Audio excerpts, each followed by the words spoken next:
Hi, welcome to my next video.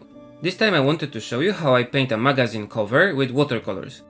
This is a magazine called Metro Guide, and it's a free magazine that's distributed all over the Tokyo Metro. And it's kind of popular because there are more than 1 million copies made. The magazine contains various seasonal tips, like popular foods in this season or trip destinations. This is the cover for the autumn edition, so it's on display in Tokyo Metro stations right now. So if you are in Tokyo, you can get it for free with this illustration on the cover.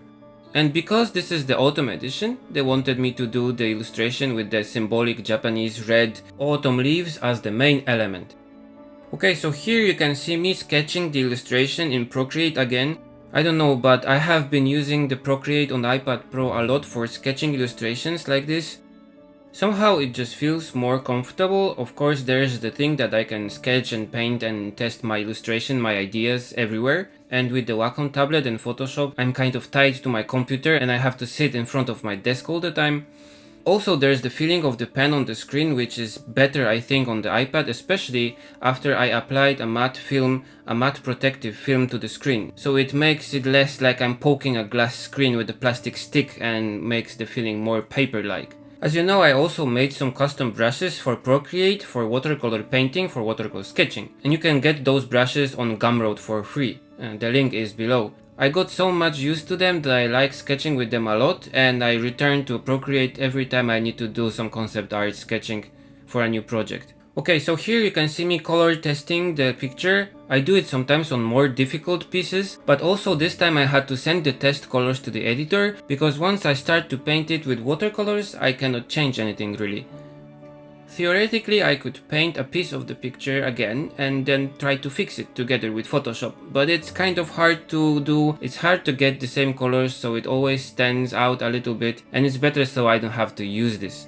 But this idea got accepted as it was, so I got to paint it on watercolor paper without any changes. And the first step was to do the lines with Mitsu-bishi pencils as usual, and I scanned the lines once before painting the picture. The setting is based on Jindaiji, which is a shrine near Tokyo, and it's surrounded by streets of really cute small shops. So it's a nice place for a walk if you are tired of all the most popular touristic attractions in Tokyo. It's a really nice place with atmosphere like old Japan, and I recommend going there, never mind the season. I actually had some photos of Jindaiji and the surrounding streets in autumn, so I could use those photos as a reference for this illustration.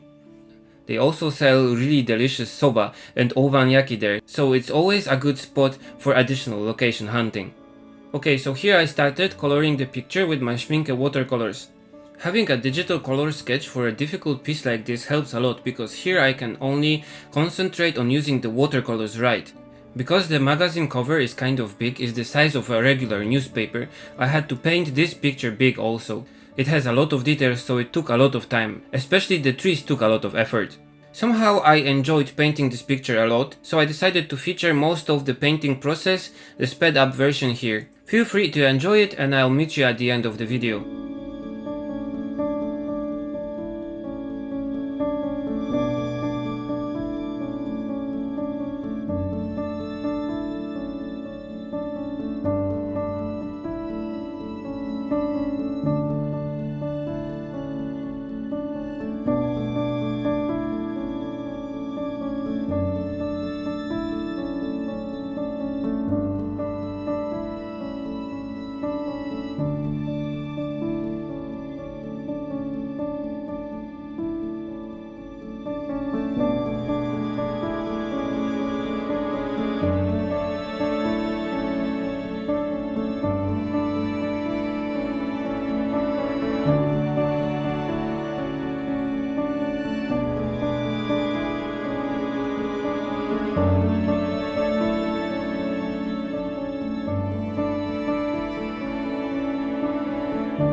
Okay, so the picture is nearly finished. For the left part I used some layering of colors I don't use so often. I first painted the shadow and then added the brown colors. The finished picture looks like this, and you can see it in more details on my portfolio and my blog. And this is the cover of the magazine with the title and other elements. I hope you liked this video. As always, feel free to comment, share and subscribe, and you can also support me on Patreon, where I have monthly question and answer sessions and some blog posts for my supporters. I finally started working on my Tokyo Storefronts book, and I did the first location hunting this week, so I'll be finally starting on some pictures. But for now, see you in the next video. Bye!